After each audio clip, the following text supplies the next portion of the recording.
Hey everybody, and welcome to this another Age of Grogu. We're at episode 15, and we're going to be talking about the Book of Boba Fett, episode 2. Today with me, we have got, as always, Max, Jason, and Elijah. Hey guys, and we have a special guest for a short time only. We have got Mike from JEDI JIVE with us. Hey Mike, how you doing, buddy? Guys? What up? Well, Hey. we had a really big week in Boba Fett this week, huh? Yeah. Yeah, It's, oh yes. was another cool. episode. Yeah, Mike, what were your thoughts on this episode? Now that we're I a don't few know. days in, we saw your reaction. Yeah, okay, yeah, there's supposed to say a chance to see Jenny and my reaction, but we had a lot to say about the we actually talked today a little bit again because we've rewatched it a bunch of times at this point. Same. I think I've seen it about 4 or 5 times now. Yeah, it's so good. It's got a lot really of lot of rewatchability in that regard. But we like really pointedly were like talking a lot about the indigenous connections and references, not just like Native American, but also like New Zealand, like Maori and Polynesian and lots of cultures and ways that we were able to draw parallels to things in the real world that were had to do with just indigenous affairs in general, and just the way that they flipped the script on the like it's easy to say, oh, this is like Dances Like Wolves, or this is kind of like a recycled subject that we've seen a lot of times, but at the same time it was done excellent and tastefully and like in a way that was because Timur Morrison is New Zealander himself. Yes. Native. It's not just like this white savior story now it's like they've totally flipped it on its head and made it like, completely. And we really connected with that, and we loved that element alone made it a special episode. But then when you add on top of it all the cinematic just like achievements that you can say, the action sequences alone in this episode just made it so. I mean, I love this episode. I'm probably going to watch it another 4 or 5 times before episode 3. That's it. Yeah, there's a again, you said that right. There's a lot of rewatch value in this one episode. And there's a lot of details I just keep on digging up every time we check it out. It is Star Wars. It is Star Wars. It is so. Star Wars. Yeah. I think most Star Wars content is very, very rewatchable for me. Yep. Jason, you had the chance to rewatch? Yeah. I watched it a couple times now. Yeah, same. It's just I like great point on just like the concept of indigenous affairs and that's a great point on him not being like the white savior. He is like of New Zealand Maori descent. So and he does show a lot of that when in his fighting technique. Just look at his face. he strikes. He's got that like good stuff. We got some weird background noise there, everybody. So forgive us for that. Might be Max. I don't think is someone's neighbor bumping some loud music? It sounds like that's what it sounds like. That's weird. Yeah, it's good for somewhere. It's weird. We're crossing the streams. Either way, Max, what's your what were your thoughts on this episode? Watching back at it, I liked it more watching it again. The first time I was a little disappointed. I kind of wanted more present day stuff. Oh, instead of the flashback, but I kind of appreciate the flashback more now. I thought it had some really great moments, some really great world building, and really great moments for Boba's character that we kind of texted about yesterday. Stuff like I don't know. There was a mystical side of it we haven't seen with Boba's character yet. Yeah. I have a newfound respect for gaffy sticks now. Yeah, me too. God. Oh yeah. It's like, oh man, like I used to just see them as like a regular whatever, like it's a stick. But now I'm like, oh man, I kind of want one. Yeah, totally. Yeah, I bet it's almost lightsaber level at this point. Yeah, right. And they're just like scrapped together. Actually, a lot of people were drawing connection between the Jedi younglings going to Ilum to get their kyber crystals. Exactly. We're definitely similar sort of like spiritual journey you have to go through to get the crystal. Yeah, no, totally. As well as a lizard in your nose, as well as building the lightsaber. Yeah, crafting the saber itself. Yeah, for sure. Yeah, Elijah, your thoughts?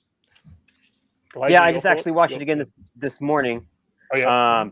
And the stuff that stands out to me the most, I mean, it's all of that sequence, but it's all wordless or very little dialogue, and you're getting a lot of the episode is like that because it's in flashback, but most of that sand people stuff is like very little dialogue, but you're still getting like so much story out of it, even with the sand people like just speaking sand people and no subtitles, and it's all through the action and through the characters of what they're building there. Yeah. Hey, Zachary. Yes, I'm enjoying the flashbacks more than the current day stuff. Currently, I'm more invested in this spiritual journey that Boba Fett is going on. At this Well, they're point, showing in more time. flashbacks than they are current timing. They really are. Oh, definitely. Yeah, I mean, do we think that's going to flip both towards the episodes end? Well, of they're this going to season? converge at some point, right? Yeah, absolutely. Yeah. I would think so. Yeah. Maybe where he think picks up midway Fennec. through, they're going to like catch up. Well, we haven't had a whole story really on how Boba Fett has met Fennec, and I feel like that has got to be a big flashback story. Oh, we just lost Mike for a second there. Yeah, hey, right. Chris. And what you're saying last week was just a connection to Boba Fett, and why would he just come back and straight kill Boba Fett? There's got to be some reason for that's it. Yeah, well, it seems like that we haven't. There's a definite spiritual change. Yeah, I'd like to see that build up and to have him, give him a reason to kill him so ruthlessly. I have a theory behind that now, and I've been playing with this theory since last week. It just makes sense. It feels like that train that came through the desert has got something to do with Bib Fortuna running the spice or something like that. Right. And I got a feeling that somehow Bib Fortuna is going to kind of have at it with the entire Tusken tribe, and I got a feeling he might be the reason they might get wiped out. Yeah, that's a point. good I feel point. like it's going in that direction. Because just naturally, if you're going to disrupt, all you nerds, how's it going? Especially if you're going to disrupt something that's happening. Yes, and, which they did with the train heist. Completely, yeah. It's gonna come back to them on who's involved with that train heist, or who's involved with that train. Where's that train going to? They are messing with drugs now too. So and the Hutts apparently never dealt with drugs. They never dealt with spice. Apparently, from what I understood in the comics. No, apparently the hell are they dealing with that? No, well that's the thing. They felt that spice was bad for business. As far as I understand from the comics and the books, there were not many Hutts that dealt with that. So with Jabba gone, slaves. they deal with slaves. They deal with everything else, with money and weapons drugs. And stuff like that. Slaves, though. Well, but that's an interesting thing, though, if that is the case. And Bib Fortuna also wants to do it. The other thing I also pointed out, I think, on one of the other sites I was chatting on, was that think about it. We had Bib Fortuna. We have the Major Dome over at. With the mayor and everything like that, and then we've got what's her name, the other Twi'lek who owns the bar. There's a lot of Twi'leks involved in being in charge for the last 5 years and have kind of grown up in the ranks on Tatooine. So we're seeing Twi'leks occupy all types. That's it. Yeah, they've other than just strippers or servants. That's it. Well, they still are. They still are. But the ones that make you're seeing them like run stuff now, so yeah, absolutely exploit. That's true, and there's been no real. That's true, and you haven't seen a big reaction from. Somebody pointed out that she. Sorry, Mike. I was gonna say when Boba Fett shows up in this episode, she calls him Mr. Fett. That's it. Lord yes. Fett. Yeah. So Lord she Fett even she demoted him in her mind, ahead of these Hutts showing up. He hasn't earned it correctly, I guess, right? Yeah, for sure. No, well, it's not even that. I think it was a matter of she was. Yeah, everyone's taken a backseat that Boba Fett is an unwelcome guest and visitor and unexpected. And now I've got a feeling, as of next week, I get the feeling we're going to start to see all the real turning point. You got to do more than just kill Bib Fortuna to be the Diamo or Diamo. Yeah, Zachary says. Diamo. Zachary says Kira could very well be involved. What are your thoughts on that, guys? 100%. Kira? You think so? Yeah. Especially since the Pikes are Solo. They do deal in spice, and their Crimson Dawn. We know that all that's connected. Yeah, exactly. Yeah, that's what I'm talking about. In Clone Wars season 7, we saw them working together a lot. So that she's just gonna escalate things. I can totally see her coming in. 100%. Yeah. Do we think they will introduce that character this season if that is the case? Yes. Or do we think it might be a second season kind of deal? No, I think they're pushing her right now in the comics. She just got her own kind of solo line. She just had a big appearance in the last big crossover event. I think there's a reason they're pushing the character right now and kind of giving a lot more backstory on her. Yes, yeah. There's a lot more. She's appeared in the comic as Chris has pointed out. Well, she's going to be significantly older, right? They're going to recast. Well, not really. Think about it. Han Solo was only 5 years after Return of the Jedi by this point, and she's about the same age as Han. She's actually even younger than Han. If you want to keep with the continuity, you'd recast them completely. Not completely, no. Well, yeah. Then why was Harrison Ford like different than I'm just saying. They didn't want to do it. I don't know about that. I mean, obviously, they could age her up enough to where, like, if they need to make her a little different, absolutely, give her some silver hair, and besides, she's a wonderful actress too. She's a wonderful actress, and she doesn't need to be aged that much. It would only be like 12 years or so. Yeah, from when we saw in Solo or something like that. Yeah, I guess 12, we are kind of loose with the continuity of people's ages. You know, like I mean, she could also just chill in the back of the tank. It's that's it. Yes. Plus, have y'all seen Bo-Katan? Yeah, she. That's it. Bo-Katan. That's exactly what I was going to say. She's got some Fountain of Youth going on for sure. Yeah. Although if you really do the math, Bo-Katan could be like 20 years old in Clone Wars and then be barely 50 in Mandalorian, which is believable. It just doesn't mean that somebody can't age better than another person. So someone can, and I mean, look how much Obi-Wan aged. Yeah. After just like 15 years, for sure, 16 years. Totally. Well, I mean, I pulled up some images and stuff. I didn't know if you guys are interested. We'll take a little trip through this episode quickly. Do you have the Macquarie art pulled up? I do. Yeah. I mean, I've got it right at the end, but we can, since we've got you here, we may as well jump. I just love that because that means. So this image here, guys, this is basically a direct representation of a piece of first drawings, right? Yeah, this is back. I think it was 1975. It's like the first look at Tusken Raiders. Yeah, it's either 73 or 75 or somewhere around that time period when he like, all right, work off of this. Like, all right, work off of it. Like, no, you heard me wrong. do this. Like, exactly. Yeah, exactly. But it's great that they're always paying homage to some of the earliest of works of Star Wars still. Well, to me, the Star Wars aesthetic is always connected to that philosophy that George had about making the universe feel lived in and everything feel like old and recycled and like this isn't shiny and brand new.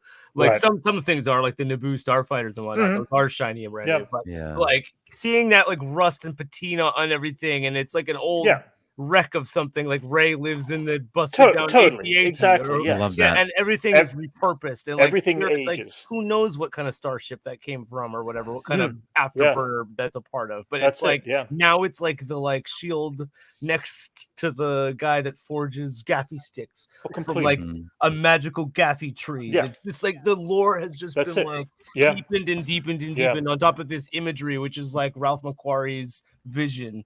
And then like George Lucas, and now we're here on the internet like dorking out about it. Like I just love that the whole process is beautiful, man. They've locked down that aesthetic pretty early on, and it's good to know that there's a whole backlog of like concept art that we could reference to when making new content, so we could just continue to grow this universe with the actual touch of like Ralph McQuarrie in it, because a lot of the sets you see in the newer sequels were based on like even in the video games you'll see like whole set pieces that are based on like concepts that didn't make it ultimately to the original trilogy, but then they still hold it and use it in these current movies, like Palpatine's throne or something is like based on old concept of Ralph McQuarrie that just didn't make it to the screen. It's all thanks to Doug Chiang, who was brought in 2000 and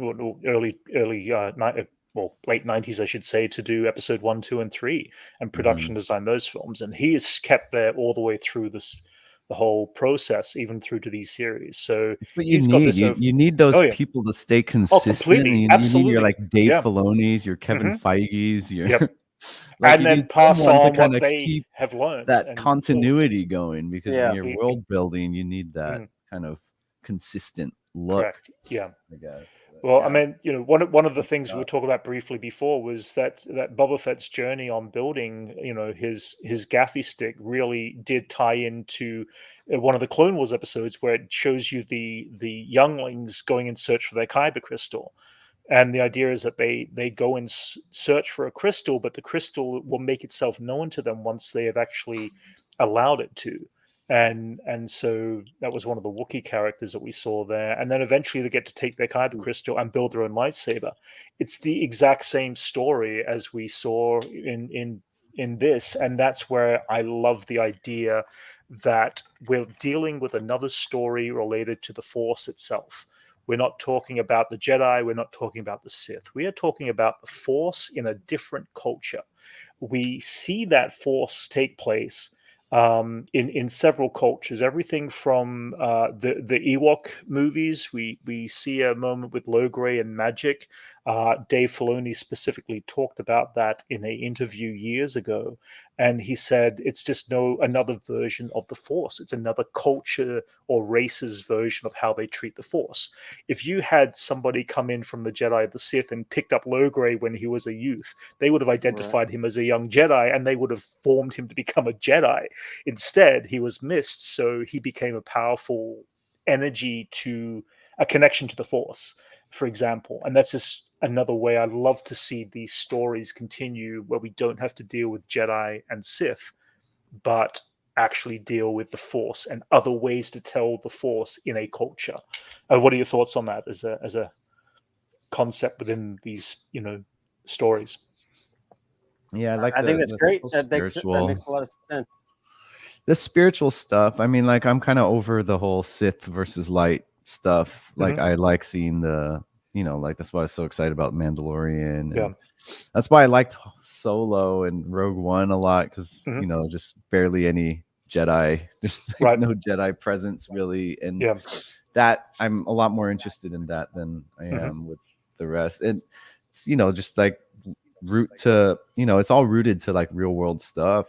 Star Wars universe. It's the Force. It's like the Shinto religion of like the oneness of nature or whatever like that. It's based on a lot of Asian philosophies. So naturally that stuff feels like it's just gonna, when you focus on a tribe or something, you're gonna see some rituals that are carried on. Oh yeah. It's I mean, it's all rooted to like Dune too at the same time. You see a lot of Dune reference with that desert power and like spice, the Dune Sea. Which is directly taken from the word. This was actually our first like spice sequence in Star Wars, wasn't it? Like they talk about spice. They talk about it. Like, you see Solo. You see Kessel and Solo. Although, I think the trip was definitely altered by the licking the toads, if you will, in terms of like getting the lizard up the nose. Oh yeah, it definitely got a cocktail of sure. No, they throw stuff in his face. It wasn't just the spice, but still, in general, exactly. Yeah. I like that kind of symbiotic relationship they have. It kind of reflects this relationship they have with nature. Yes. How nature directly guides them for like this specific ritual, and it's kind of it's like the Fremen, up the nose. People up the desert using like the surfing those sandworms, man. That's what they're doing. Elijah, you were about to say? If these lizards go up the nose, how do the sand people use it? It goes in their eye. They gotta go up there breathing too. I see what you mean. They probably have to go up. That's what I was thinking about that earlier. I'm like, the mouth part, they just crawl in there. It's obviously a rite of passage for any sand person. I know, but I'm just like, hey, wait a minute. But it probably goes through the mouth and up through the. I'm sure it finds its way in there. I think specifically goes up the nose. The rite of passage, you see it because he transcends the kid. Yes, like now the kid is like looking up to him, and just like the other episode, the kid was like poking him with sticks and stuff. So now you see him like a big thing I gain noticed ranks and stuff. I love it. It's Star Wars has always used the framework of traditional storytelling patterns of hero story to mythology and like the hero's journey and all the different from all the different around the world. From Hercules to it's just good to Pocahontas see. Or whatever. It's like all they're similar and It's Star Wars has come back to form. Definitely. With like the Western. Max, how Western was that train, right? Completely. For sure. It says Western as Cad Bane's hat. Oh, completely. Yeah. Yeah. Yeah, I thought the dragging of the extra speeders back to the camp was exactly like pulling horses back to camp. Like, oh yeah, completely. You've seen that bringing horses back. Yeah. Well, let's so many echoes. Let's jump to that little speeder moment. It rhymes. It was such a great little montage, a moment of just training the Sand people, the Tuskens, how to vehicle ride them and that sort of stuff. What kind of time period do you think this has taken on the toll of when Boba Fett first gets to the camp to the point we get to the end of maybe the second episode? Do we think it's I was thinking months? about that today too, because I'm like, wait a minute, if this is at the end of Jedi, like when is the Death Star destroyed? Like the second Death Star, like what period is this? Is this after? Is this just before? Like, I think how long did Jedi take? Well, it's less than 5 years. You know that for a fact because he finds Fennec in the desert in Mandalorian, and that's 5 years after. So it's before that. So it's. But how long is this the story the events of Jedi take place? I don't from Han Solo getting freed from carbonite to the Death Star blowing up. Like, what's the amount of time in there? A couple days, right? Right. That's the way it plays like a couple of days. A lot happens. It doesn't. Too much happens. It's like Return of the Jedi. It's like Luke's training. But yeah, I see it as like a couple days. Because he goes to visit Yoda after they even rescuing Han Solo took a couple days. Right. Yeah. Yeah, Star Wars does that a lot, like in Mandalorian when they're like limping to Trask, and it's like, okay, so he's like flying sub-light speed from like one planet to another. That would take like a year. Yes. But they just like go to sleep and they're like, oh, we're here. Like, so I mean, it's convenient, but then you see like Empire Strikes Back. It's kind of hard to tell how long that one takes because that could be like you following Han and Leia. It could be like a few hours. And Luke's like, I'll leave it on manual control for a while. Yeah, so like Luke's but then Luke is like training and has like a training montage, like he's training for months. But then they all meet together at the same time, which was like that was we don't know exactly how long Luke was training. It feels like it should have been months, but really it might have just been but then he just met them at Cloud City at the same time. Maybe time works differently on Dagobah. Yeah, there could be some time dilation. I think there is I think there is mention of how Dagobah is rich with the Force, and I don't know where I've heard this before, but that might have prolonged that's a reach. Luke's training. That's a reach. I know that's a reach. No, that Rey mirror scene is a reach. Well, let's jump back into Book of Boba Fett since we've got so much I do want to cover here. But going into that entire training montage, I do feel like we could be about a year by the time we even get to that. Think about training Sand people who've never used any sort of vehicles and stuff like that. It's not going to happen overnight. After the events of I don't know about a year, dude. A year after the fall of I'd say that was like a week after the fall of the Empire, basically. Check out this image, though. I pulled this directly from the episode. This is a Tusken doing repairs on a speeder. You don't just learn that overnight, especially if you have no knowledge. They're not completely void of technology. No, they're not. But it does take time to teach somebody how to fix. Yeah, but not a year. It is also like going to be develop them in terms of showing them as competent. Like their actual capabilities are they have competence. They know enough they know enough on tech to be able to strip a bike. Yeah, they were like already pulling off the back.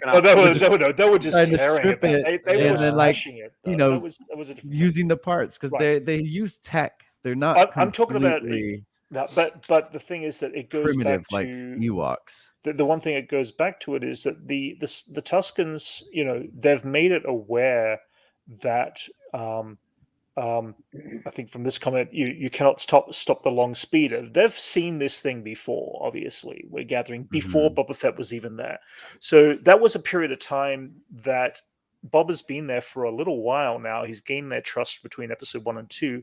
And if this speeder turned up like 2 months before Boba Fett, it could be another 4 months before we see the speeder again in by the time they get shot down. And it could be another couple of months again after that before we see the train again. So I'd say there's this passage of it could be longer because they do need to fill in this gap of 5 years relatively quickly if they're going to catch up to present events. I feel without it. Yeah, that's true. That's my thought anyway. I don't know, Mike. What's your thoughts? I was gonna say actually, when the train first shows up, how many of you like immediately heard the sound and were like, "Oh, Crate Dragon"? It was like absolutely first thing that came to your mind. And I was like, "Wait, that's like the same sound." Obi-Wan's sound that he does. And I'm like, "Oh, maybe that means that maybe does the train like send the Crate Dragon sound out in the same way Obi-Wan does in order to like scare?" Yeah, absolutely. Yeah. I mean, possibly the sound of the train. Yeah. So they've learned to do that. That was definitely a sound horn. Yeah, that was a sound horn, and it was definitely like a be aware something big's coming. They're pikes. They don't want people to see what they're running, what they're doing. They don't want this sort of thing to happen. So it was pretty obvious that they were using the sound effect as a. I'd like to see the gymnastics they do to kind of. To kind of explain why they use a train. Actually, wait, I want to justify the use of a train. I'd like to see their reasons for that.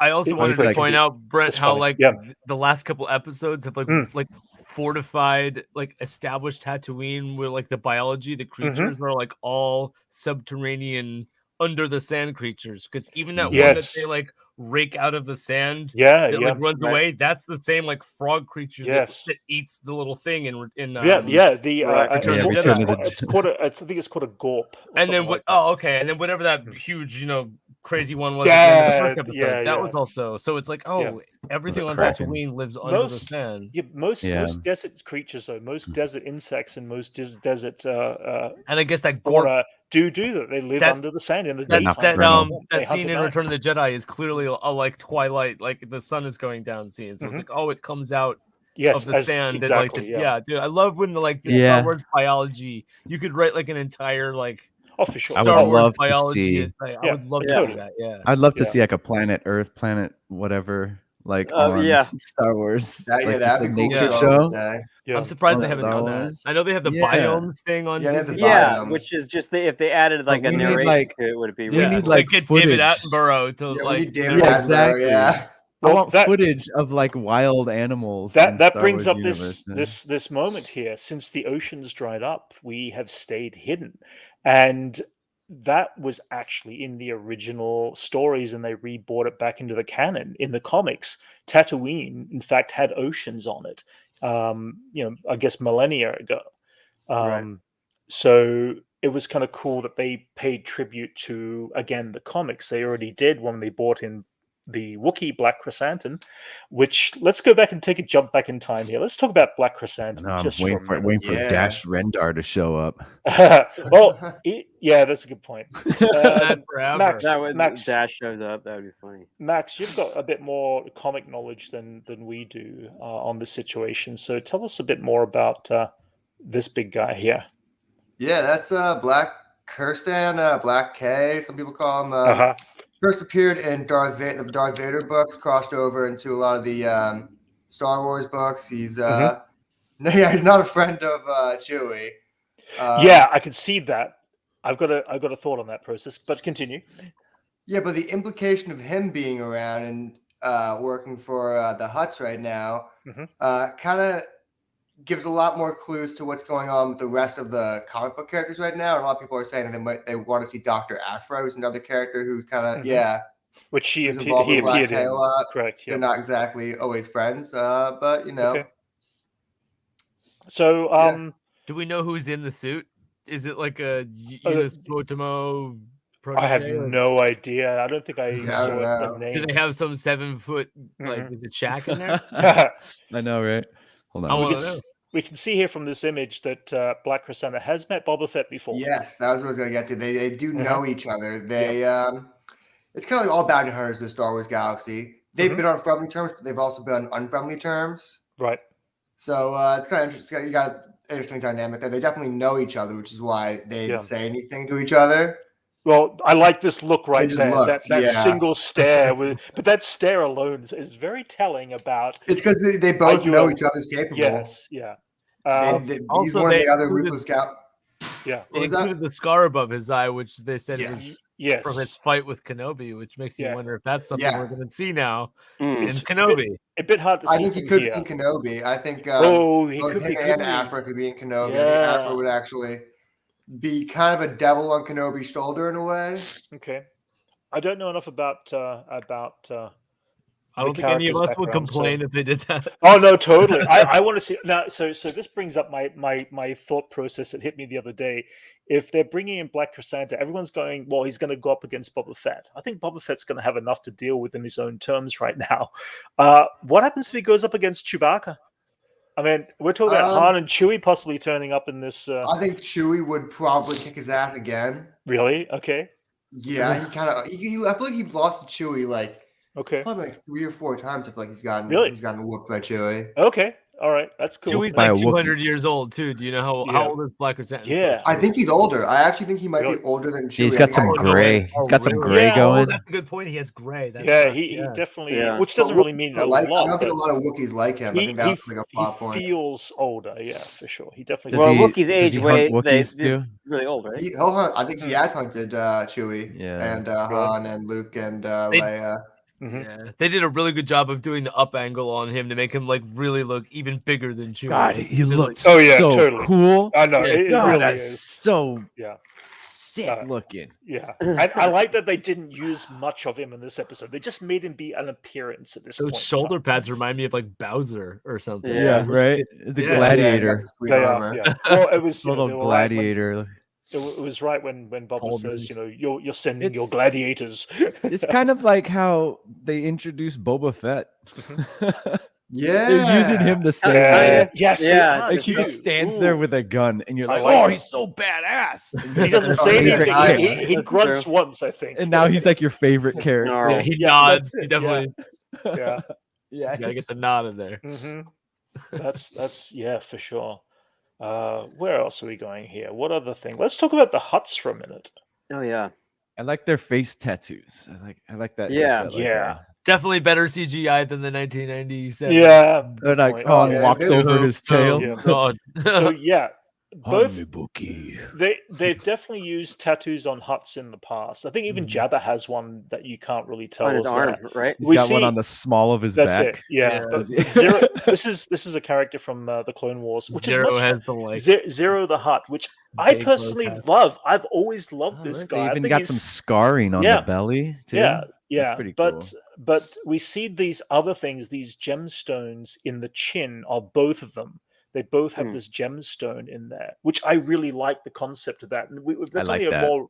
It's a recent concept taken. It gives from them some old... like royalty kind of. It does, look, but in the reference of like it's made this comeback after hundreds or thousands of years. There were times that that I think there was cultures that would embed somewhere on part of their lip an actual stone or something like that. Right. I don't know. They do that these days. Yes. There's that's the thing. It's you get the implants and stuff like that. But it was like it's all tribal stuff back in the day. Yes, you look at like Xerxes in 300.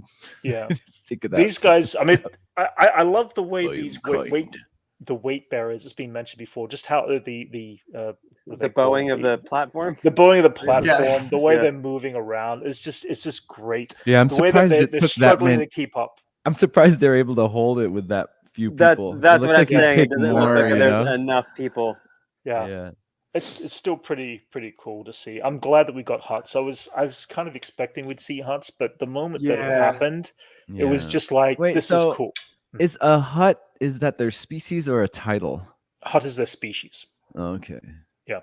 So it'd be like Jason the human. Yes, like, Jason the human. Yeah, exactly. Yes. Yeah.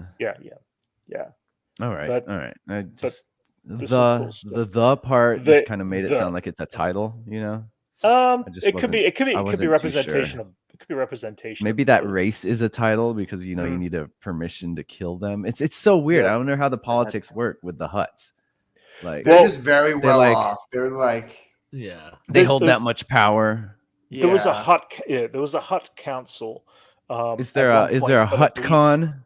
Like a Hutt con? Yeah, people cosplay as them. And they're They're also from Tatooine. I mean, they're like no, they're like from the original. planet Nalhata. Yeah. In fact, I don't have any images pulled, but we do see that in the Clone Wars. Yeah, they actually take a trip to a very swamp-like world. So you can imagine slugs would be the main. Weird how they choose to be in Tatooine. You know, in a desert, the opposite of what their home planet is. Yeah, no, totally. But yeah, that is kind of funny. That's where Jabba resides at that point. Or until that point. Yeah. I just assume like their power is in their mental, right? Like they're strong mentally. They're strong mentally. I think they can't be like Jedi tricked. I mean, I'm just going off of what I've learned from Jedi and right. That's what I've gathered all my Hutt knowledge. It's just based on like that. Your mind tricks on me. Yeah, I don't know if the books. Actually, that's something I would need to find out. Is I don't know whether the books or the comics ever really went into or have gone deeply into the Hutts as to how they that's very really intriguing. got away from Nalhata and became this feared race of super mafia.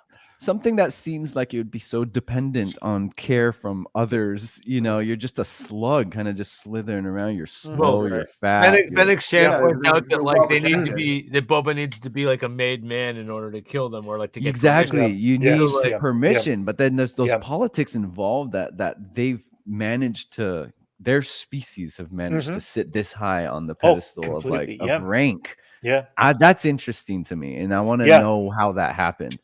That goes back to this whole political. Who's like the hardest gang leaders here? It's like these big slugs, man. Yeah. It's like why doesn't anyone just kill? They got their big targets, man. A laser could take care of all of them. Why doesn't anyone just kill them? I guess the money and power. It's always the money. Yeah. They got some seats in the. Yeah, Zero was looked down. Yeah, Zero was actually looked down on the other Hutts. He was never exactly the sunlight of the Hutt clans in the Clone Wars. I personally really did enjoy Zero the Hutt, but they actually brought in other Hutts in the Clone Wars. I didn't like the voice that much. It was abrasive.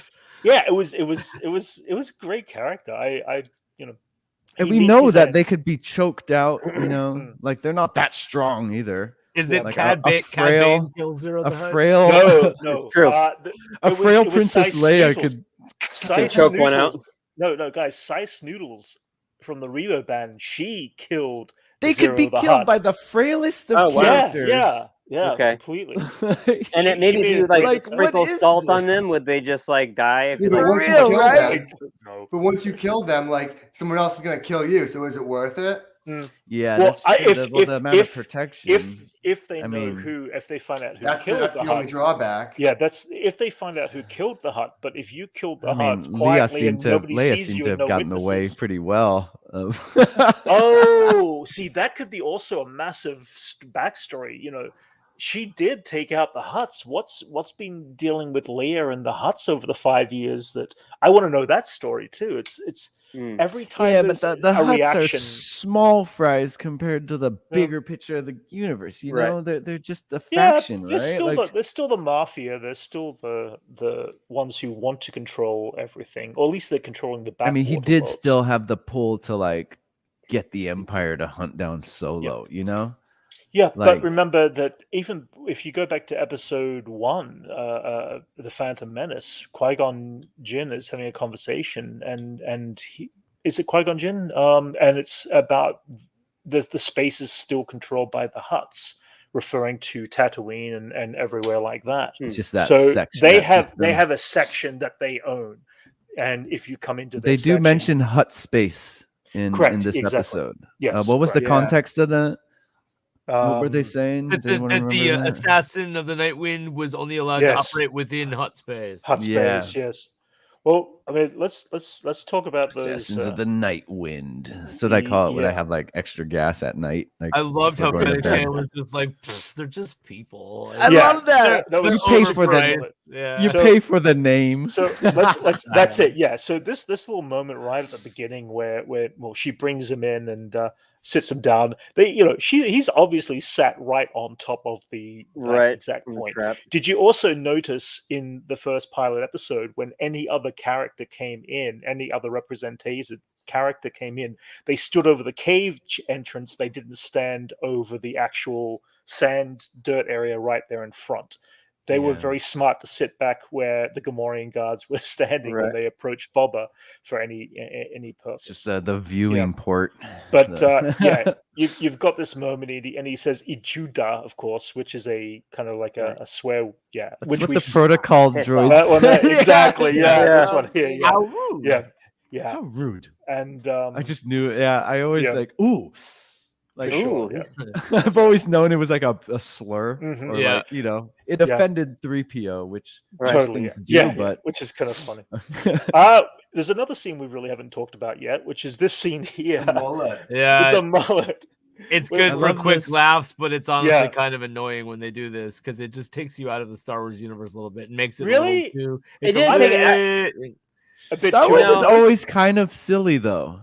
It always did the 70s aesthetic. it made me laugh. Like I was cool with it, but it's also kind of like, who's this character? Like it's. I like the consistency of keeping that 70s look, late 70s that's hairstyle. This like the fashion that is just style the has standard stayed, for Tatooine, the and Star Wars. No, just Star Wars universe in general. It would be like, it would be different if they all came in crew cutted and stuff like that, like Imperial bleach tips. It's ironic though because the mayor's like employees seem like inept bozos, whereas he seems like he was kind of in control of his faculties and was kind of like playing a little bit of chess with Boba. So like, why are his employees such bozos if he's actually kind of a smart guy? So like that was a little incongruous, but it's still funny. Yeah, for sure, totally. And a second, then what was the other? It's kind of weird. Of course, that was kind of tonally weird, huh? Yeah, like the contrast it did jump out. Kind of like just like a DMV, and then you like look into a palace. I still thought it was kind of cool. I like. It's funny. It was definitely funny. The other thing that we were going to jump into as well was obviously he assassinates the mayor assassinates this guy before he can even talk. I'd like to talk. I'd like to take a moment to talk about that guy's pose. Which one? As he shoots. Oh, the shooter. He just like poses and then shoot. He's like those red guards in Snoke's red guards, kind of just like. For sure. Totally. I couldn't help but notice that. I was like, nice. I did it, but like now that you pointed out, I'm like, every time. He took a stance. Like, it was pretty cool. I liked that. And then, of course, we jump from there and we see a night shot at the Taoshi station. Oh, we get to see the Taoshi station. This is the day shot from the edited scene from A New Hope. See, this is what I'm talking about. Like, they have this source material they still have to work off of. Totally, whether it be deleted scenes or cut concept art. They're still pulling from this this pool of like old Star Wars stuff. I mean, here's the big thing though. This is Cammy and Fixer. We see them in the deleted scene of this is a deleted scene from A New Hope. But the reality is, you go back and again, everyone's been talking about it. We're just repeating what people said. But if Luke had stayed here on Tatooine, he'd be no different than Cammy and Fixer. He'd be doing the same thing. Again with the 70s haircuts too. They kept for sure. Exactly. That's it. Exactly. Yeah. No, totally. It's full. Luke would have, but that was the point. They wanted him to. Exactly. they wanted to keep him away from that stuff. Also, we've seen this same scene twice already. We saw it at season 1, episode 1 of Mando, walking into a bar and like beating up a bunch of dudes, right? And then we saw Cobb Vanth do it in Mando season 2. Walking into the bar, gets into a fight, steals the Camtomo. So it's like the Westerns. Yeah, the whole like going into the saloon, like spreading the saloon. But you know what it reminded me of? Was Schwarzenegger and Terminator walking into the biker bar. Yes, exactly. Elijah mentioned that you quoted that during that scene. I need your clothes, your boots, and the keys to your motorcycle. Yes. Like, as it was going, I was like the first thing that came to my head. If I was Boba Fett, I would eject some of their clothes. Like he's still wearing that jumpsuit. I know. He's still like still torn.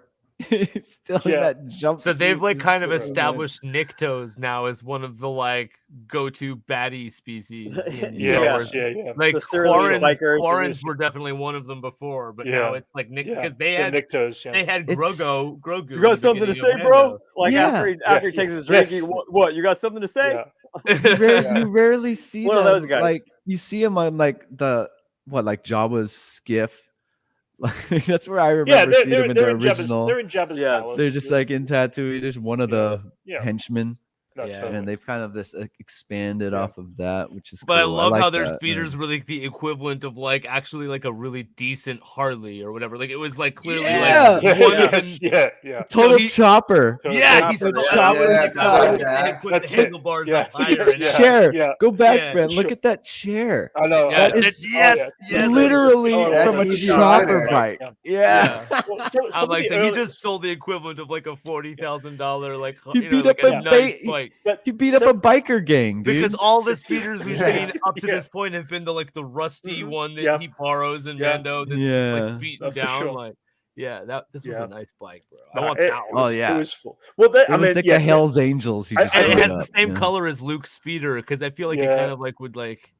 It's just it's the patina that happens from Tatooine, you know. And plus, you are sourcing materials of the planet, so there should be like a specific color of certain things. I'd like to think. One other thing I wanted to jump back into the Taoshi station briefly. One of the scene moments they're playing on this little computer game, and it's like a cocktail table. But you can see it's still there. Yeah, it's the same thing, which is Star Wars Pac-Man. Star Wars Pac-Man, and the wall, just the design of the wall. Yeah, it looks like Tempest. Yeah. Now, okay, Boba takes a good drink. I love that there. we get to see Tashi Station. Yeah. Oh yeah, totally. Well, there's this moment there. Boba takes a good drink there, and now the big thing over the week has been Luke kind of whiningly says to Uncle Owen, he says, but I want to go to the Tashi Station and pick up some power converters with, you know, you can waste time with your friends later. What happens if the power converters is in fact a drink? Yeah, I was just thinking that. Alcoholic beverage. Luke's gonna get drunk. Brent, remember the robot chicken when the power converters were a group of strippers? Oh yes, I forgot about that. Yeah. Oh yeah, that was funny. They were like, "Welcome to Tashi Station, and here are the power converters." It's like a group of strippers. Yeah, come out. I think maybe that's who Luke was trying to pick up. Luke is referring to like he's gonna go meet his friend to like go get it. Like I'm gonna go pick up some power converters. Yeah, exactly. That's the code. It's like Radio Shack. But the code, the code is I'm going to go get a drink with my friends. Yeah. I didn't know Tashi Station was a bar until that deleted scene came out. Like, oh yeah. All right, so what are your guys' thoughts on deleted scenes? Are they canon? Do you guys count them as canon? I don't know. Because technically, with that particular, they aren't. I remember seeing that really early on, Brent. I mean, I don't remember. Do you remember when they first started showing that particular? I didn't see that. I remember I first saw it really early. I first saw it at some point. I first saw it from the when they released the DVDs. Like when I saw it sometime before like the box set, you know, when they like prequels one of the behind the scenes specials. Parts of it is from Star Wars: The Jedi, right? Something like that. Part of it. Yeah, something like that. You see a brief scene with Biggs, but you never see the full scene with Cammy and Fixer and all that until the Blu-rays came out. But before that, that's what it is. It was the Blu-rays. That's what I meant. It puts that later scene with Biggs where you do see him into context too. Oh, completely, absolutely. Yeah. They cut him into in a later version. But the original images we saw was from that sequence was with Luke talking to Biggs on Tatooine. We see that in the storybook. Oh no, it wasn't the storybook. It was one of those books back in the early in the late 70s. Oh right, when he sees when he could see the starfighter, you could see the starfighters in the atmosphere. That was kind of cool. The way they portrayed that, like you could see a Star War. No, for sure. But yeah, what do you guys think? Do you count deleted scenes? I kind of count that because I remember it so well, and I know that there's that connection, and like it was either cut out. I know it was a cut out scene. I guess nowadays. Well, nowadays, what the reason I brought that up is because Go Nation, how's it going? Is because like since we are referencing that stuff, like the Tashi Station, that's a deleted scene. Yes. By acknowledging it, those deleted scenes are now canon. It's kind of weird how that works. You know what I'm talking about? That makes they've managed to maneuver the deleted scenes back into canon by focusing. Yeah, but not all. Not all of it. Like some scenes are still deleted scenes, and And now that they see, like, you know, some of the just like how special they're edition taking, stuff that's how is they're out. Some of the stuff that was never in is in. But and like, now that they're cherry but now that picking they're what they want. But now that they're like saying, referencing like old concept art that isn't used, and they're referencing deleted scenes, it's kind of bringing up these deleted scenes to be canon. You know, it's like retconning the deletion of it. Oh, yeah. I mean, you know what this I mean? This image here is just a piece of concept art that was exactly. But then that's you're kind of the opposite of retconning. You know, you're kind of introducing it back. Like, remember, no, it actually before happened. anyone knew what canon meant, we didn't talk about that kind of thing. Yeah. But I mean, again, that's a funny concept. That's just really interesting to think about. You know, like for sure. Yeah, like now these scenes count.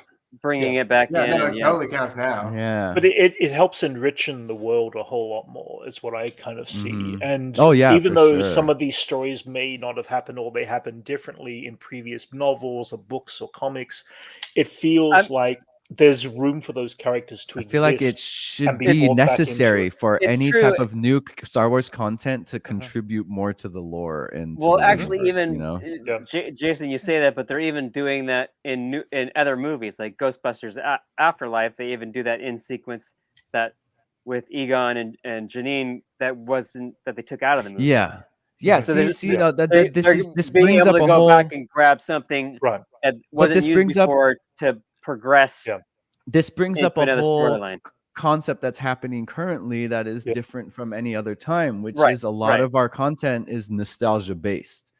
So our one source material that we have to work with is the original stuff that happened, and when we've been like exhausting that we're even digging into old concept art, cut scenes, any type of like reference to I don't know if I don't call I can see that happening more and more. Like, you know, you got Flashpoint, you know, got the Flash movie with you know, Keaton coming back. I mean, it's footage they shot, it's footage that's there. So, and they took out for length. Yeah, but it didn't make it in the movie, so it doesn't exist. But now it does. The pacing and for whatever reasons, but if it's still there for something like that's a trilogy or like an epic now, they have that footage there. It's like it's kind of like Lost Beatles footage or something.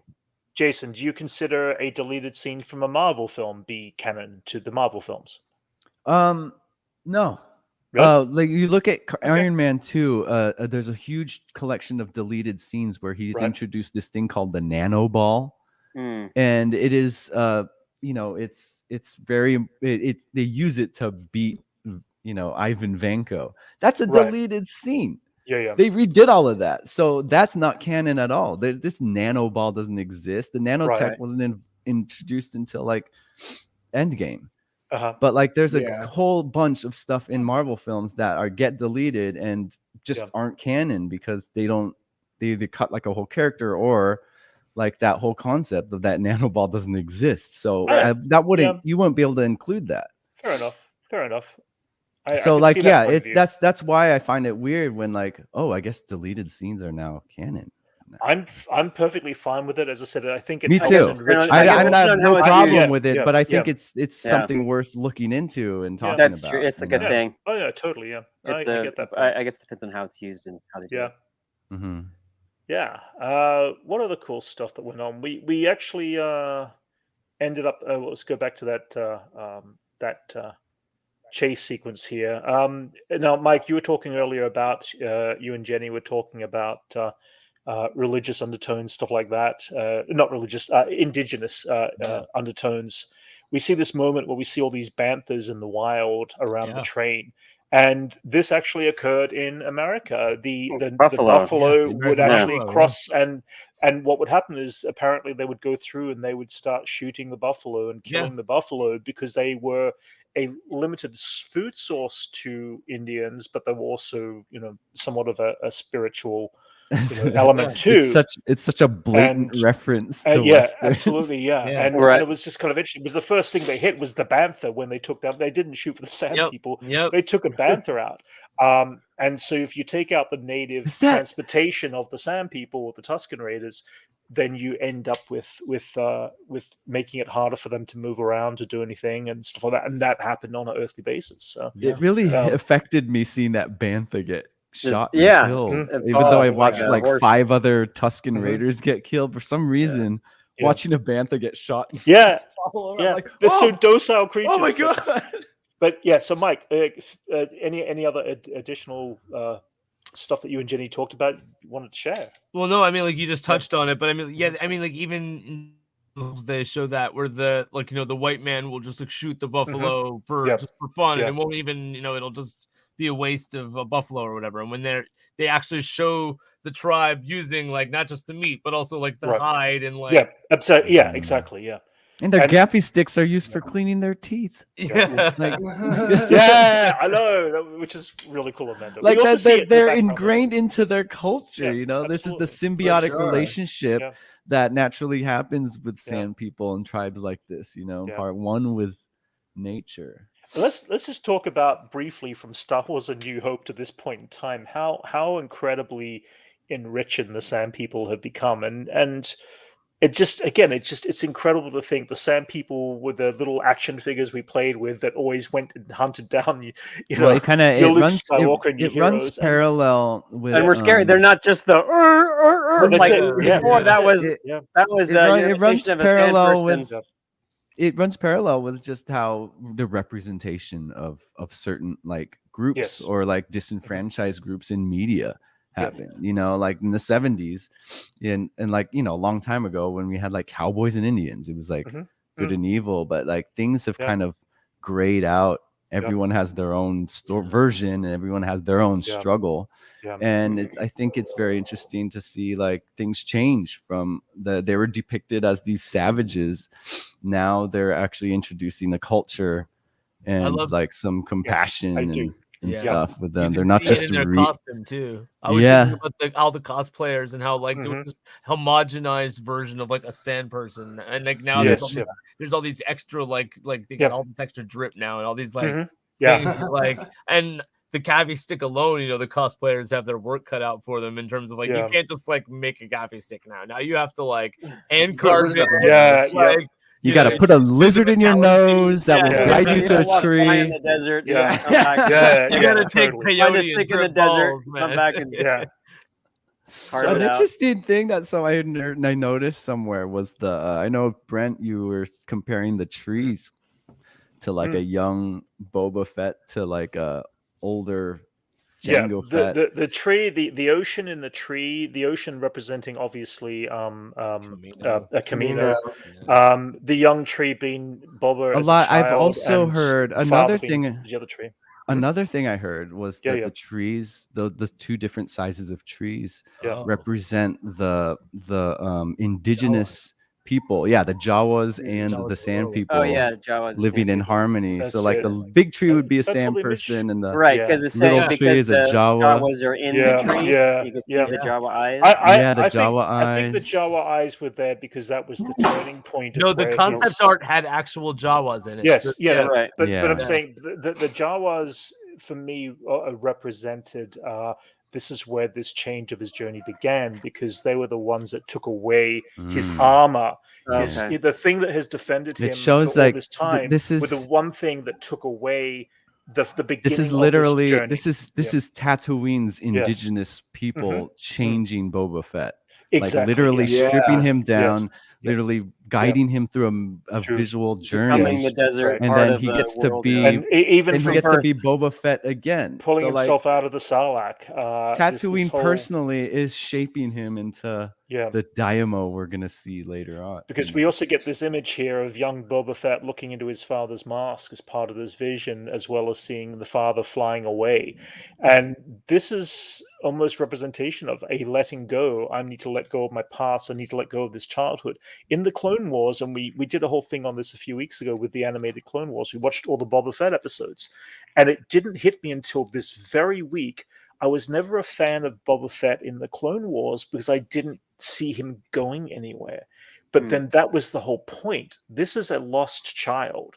This is a lost boy, pardon the pun, but without it being Peter Pan related. He is been lost all of his life since his father was taken away from him, and he's been trying to find a family. Obviously, that part was represented in the Clone Wars, and he's never been able to find that solid family until now. And the only way he could find his family is by having everything removed from him, stripped bare clean down to his, the skin on his back, quite literally, and even that was scarred away, and be brought back as a rebirth, which is obviously what the whole representation is here. And I think that the reason why people are talking about this episode and loving this episode so much on a complete subconscious level is that the spiritual tone to this is more representation of the Force and Jedi and Sith and everything else around you. It's just so relatable it's so relatable to the hero's journey and exactly any religion or anything that you grew up when you grew up in. There's like a period that a dark period you have to walk through to become in the light to to go on further. Yeah. I think Tusken Raiders is going to be the next big cosplay thing for next year. Especially this specific tribe. Oh yeah, totally. Yeah. I mean, there's already multiple. There's the chief character, the the warrior. Did they female, call it? Did she have a name other than just warrior Tusken? I just been calling her chieftain. Chieftain. So here's let's talk about her briefly, just from this one shot where she kind of zooms through the speeder, a cool character, man. and just like jumps off the speeder, unbelievable on the side. Crazy. And it's I forgot the stunt woman's name, but she Joanna Bennett. That's the one, yeah. Wonder Woman. Awesome. That's it. Yes. Aquaman. She's been around. Yeah. So she knows her stunt work and she knows her moves and stuff like that. But it's Captain Marvel. She was Captain Marvel. Okay. All right. Yeah. But it's great just to see this. I love how androgynous they are too. Whoever thought about that too? Yeah, I like the kind of ambiguous gender of the. Will we ever see a Tusken unmasked, or is that just something that's never going to? I don't think so. I don't think it's going to happen. There's no same with like a Jawa. Like we're never going to see a Jawa. The lizard up there knows if they can't take their mask off. So okay, no, it causes many holes in the mask, Elijah. We've discussed this. Through the eyes or through the inside of the mouth. I'm joking. Avi says, why are Boba Fett's injuries way worse than we think? Remember Omega in the perfect genetic clone kind of thing. Are we talking about the injuries, the physical injuries from the Sarlacc? I feel like no matter how perfect you are, stomach acid from a Sarlacc gonna mess you up. That's it. Yeah, I mean the stomach acid. C-3PO says it in Return of the Jedi. 1,000 years of the stormtrooper armor was slowly digesting, so you get stuck in those angles. Yeah. Somebody else put out of there in enough time to where he wasn't like soaked in. Yeah. In the first episode, the Jabba sail barge, the wreckage is there, but there's no smoke or fire or anything. Exactly, so it's like implying that he's actually been in there for like a little while. Long enough for him to stop smoldering, you know. Yeah, a few days. A sail barge that big might actually take a while. Yeah, you would say. I'm feeling like when by the time he comes out, they're already yub-nubbed in the already blew up. Yub-nub song played. Yeah, this goes back to last week again, and we briefly mentioned on it. Is like everybody's going on about why Boba Fett, was so weak in his fight against the local, what were they called, the Wind Gang or whatever they were called, the Night Wind. The Night Wind, the Night Wind. It sounds like a other than the fact that they are skilled assassins, but the thing, the name you're paying for. But the thing is that we saw Boba Fett be more of a badass because he was in Mandalorian at that point, and we saw him fight the entire colony of stormtroopers on the planet. And it goes back to what it says in the Bacta tank. There is this moment where the Bacta tank says rejuvenation interrupted, and Boba Fett is still healing from Bacta. Healing suspended is what it says. Healing suspended, it does go back to the element of, is Bacta, again, I said this last week, is Bacta like a cancer treatment where it takes you down a few notches before it poisons you, and doesn't make you your full self until you've gone through the whole process. And we see Luke Skywalker ends up in bed after he comes out of the bacta lying tank. there. Yeah, he's he not doesn't just get up and walk fully away. So nah. Bacta just helps you heal quick. I mean, I like this concept. Sprays Bacta on Din Djarin's head. He's like, it'll help you heal real quick. It's just okay, I think that's a stretch. That's a reach. It's like Brent. Neosporin, except like really. So that's the way Mike, I see it. What's your reasoning for Bubba being so weak in the fight? Well, I mean, it wasn't a greatly choreographed. It works better for the story. Just not 100%. Yeah, that's just not 100%. Works better for the story, Brent. Right. Because we know more than that. We know that. We know he asks. Anyway, that was last week's episode. Let's continue. But also, like, it's called plot de-armor. He tells Fennec like the dreams are back, so it's implying that like he's like it's not just physical injuries, like he's like mental, it's like psychological trauma is significant. Totally. More dreams are back. Yeah. Rika. We do get this moment where we get to see the Pikes kind of for the first time without their masks. These guys have been represented so many different times. Well, that's the thing. They look different every time we see them. This is the first time they ever turn up in the Clone Wars, and I love the headdresses on these guys. I was able to pin them to the guy in Solo. You have the guy, that guy. Yes. Like they look like that. They're pretty consistent. So they have a variety of. They have a variety. They're just fancier. Yeah, it's no different than different stormtroopers on different planets have got different outfits. Yeah, that's it. Yeah. And that's where I look at it. But I do hope that we ever see the Pike homeworld, they look like this, because I love these headpieces. I think these are outstandingly the best design. Yeah. But of course, I like the one in Solo. I like the boxy one, industrial boxy one. Well, again, that's probably suited for the. And he's got his little spout that whatever. What's his little hookah? Thing that he's sipping on all day. That's my favorite one. There was this one moment here. Now, hang on. Yeah, you guys drop the spice. Well, no, he's talking. He actually lets the Pikes go with a bit of a warning, but it's almost like a sentimental element, and it changes the tone in the music. There's about 10 seconds of music there that represent Omega's music score from the Bad Batch. Did you hear that, Mike? Did you? I didn't pick that up. No, you didn't. Yeah, no. Listen to the music and the actual tones of music for 8 to 10 seconds, right as he's actually releasing that, is in fact Omega's theme, and it's not in a relation. I mean, if that's true, then is that intentional? Or are they like? I think it's a hint there. No, it's just Star Wars music. No, it's not foreshadowing. It is the compassion that Omega shows to other people is being reflected in Boba Fett. And I think it's more of a reflection that Boba Fett has got that same moment. And by doing that, we get this Omega's theme playing in there because they are technically brother and sister. That gets me so excited for this version of Boba Fett to to meet and talk. Hopefully. Oh my God. Again, it's definitely not foreshadowing. It is really more just the simultaneous just keeping the tone of this is what happens. Tonal cue. This is a brother and sister tone relationship of tone when they decide to show compassion and all that, even though it could be the wrong thing to do by letting them go. I think there's going to be a serious outcome. Should have just killed them all. No, well, the old Boba Fett probably would have. That's the thing. Yeah, this is the new Boba Fett, and now I kind of sit down and go. And I've said this now for the last week. I really do feel that this tribe is going to be wiped out, and I feel that Bib Fortuna is going to be the one that does it, because I feel like the spice might be going through Bib Fortuna, and if that happens, then that'll be this moment to drive domino out of the desert. Bib Fortuna next episode, then.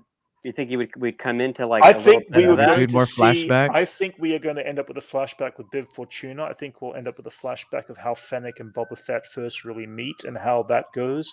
I feel like we'll see a flashback to where Cobb Vanth comes into this story. I think we're not done with the flashbacks by a long shot. Because we know there's still a few more long flashbacks. We see one with Boba Fett and Fennec down in the Jabba's palace basement where he's standing in front of his ship when he gets his ship back. So at some point, either before he assassinates Bib Fortuna or after, we are going to see him get his ship. I assume that might be after. We don't know exactly, but there's this element of there has got to be a driving force to drive Boba out and want to take over the other houses so that this doesn't happen again, is what I'm getting the vibe from. Well, our next episode will be the midpoint, right? Because it's episode 4, so that would be kind of like the midpoint. There's that scene in the trailers of him at the table with all those other crime bosses too. Oh yeah, yeah. I think we haven't seen that yet. Yeah, I think that scene will be next. That has to be next episode. Yeah. Well, yeah. I intend to rule with mercy. Yeah, but that also what does he say? That goes back to the whole Moses story. Fear. Yeah, that goes back to the Moses story, of course, bringing the 12 apostles together to, to kind of the 12 apostles. Is it? No, it's not the 12 apostles. Damn, what is it called? The 12. The 12. Well, I got that completely wrong. The 12, Obi-Wan is Jesus. The 12 tribes. Sorry. The 12. I think he's going to pull together the other houses in the other races. Oh man, I'm so stoked to see whether that's going to work or fail. We don't know. See Bosch. Bosch. They've already shown like 5 different Trandoshans at Dude, this there's point. like 5. They have to show Bosch now. Yeah. Trandoshans are on the species quota. He is friends with Bosch, though. I mean, the gotta show some Trandoshans, some They Twi'leks. showed 5 in the street, and then they showed the one that Boba used to work for that brought the Wookiee pelt in. Okay, I'm going to throw this out there, guys. Do we think we're going to see every one of the bounty hunters in The Empire Strikes Back pop up in Book of Boba season? No. I think Dengar might show up. I want to see Dengar. Who would play Dengar? That's a no. That's a no, Mike. John Goodman. Well, John Goodman Jason mentioned Dash Rendar earlier. I want to see Dash Rendar. Oh yeah, I want to see Dash Rendar. Is gets taken out by Dash Rendar. Is that officially canon now? Or? Well, I mean, Shadows of the Empire is. That's still not quite canon, even though because they canonized the Outrider. They have canonized Prince Zizor officially because his name is mentioned in. But a Tatooine swoop gang is now a thing officially, which was that's cool. Was a Shadows of the Empire thing. Yeah, for sure. Yeah. Yeah. So a lot of the best action I've seen in Star Wars have been their game cinematics. In the past years, Yeah, completely. Like I wish the movies would just reference that. Like, let's do a Jedi fight like that, man. Come on. Yeah. Just one last thing I want to reference because we're coming at an hour and 15 minutes now, but I do want to reference Joseph Shirley's music. We've been saying it's composer Göransson. Yeah, Ludwig Göransson, who did the main score, but Joseph Shirley's music in the entire series has been excellent at this point. I've been loving what he's been doing as an adaptation from that, and that's cool. I think just all production in general has just been amazing. Chanting and drumming in particular. Oh, scene was so great. Very tribal again. I love tribal music. That and very Western too at the same time. Yeah, really fit. Yes, like Good, Bad, and the Ugly. Exactly. Yeah. Well, guys, Mike, we got to keep you for the whole hour and a bit. I'm good, man. I think so. Okay, well, I made it. Either way, no, appreciate it. I appreciate you coming on. Mike, where can they find you? Jedi Jive. But you should definitely go check out. You guys are all with Brent, or you guys have? They're my regular. Yeah, they're my regular group. These guys. So. Well, we got all new nerds past 1,000 subs, so we need to get Brent. Yeah. Brent. Oh yeah. Everybody, if you're in the chat and you're not subscribed, what are you doing? Thanks, get Mike. on it. Come on. Grogu gang. Subscribe.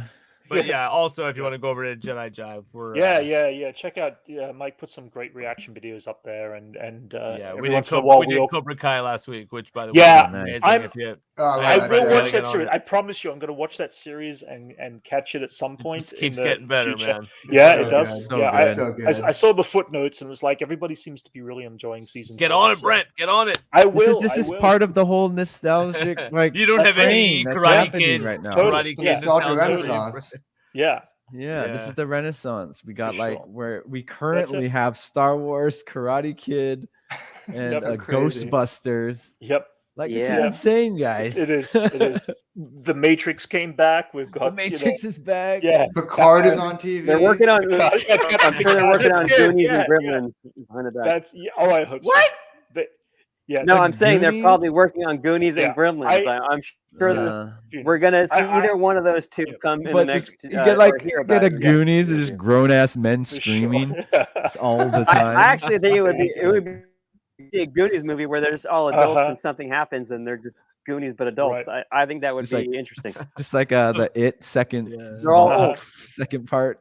Jason, did you want to plug any Vogu stuff of your design stuff? Yeah, dude. We just released. We just made the announcement that there is Vogu skins on Decentraland, so you could walk around as a Vogu. Oh, really? Oh, that's cool. Yeah, we are starting to push our assets for the metaverse, and cool. I've also introduced a new cute Vogus that I was drawing in my stream this last week that has taken off. Oh, really? Oh, that's cool. We've I seen a lot. I was watching that. Yeah. We've seen a lot more sales. The sales have jumped. That's crazy. The combination of the cute Vogus and the Decentraland that's stuff. Cool. So, Mike, you probably don't know. Yeah, Jason designed up some NFT designs. He called them Vogus, design art, and it just went skyrocketed. Incredibly. Yeah, we sold out our collection a few months ago. Nice. So he's been continuing doing his artwork. He's literally given up the industry and the film industry. Yes, I do this full time now. and now he's just doing this whole time.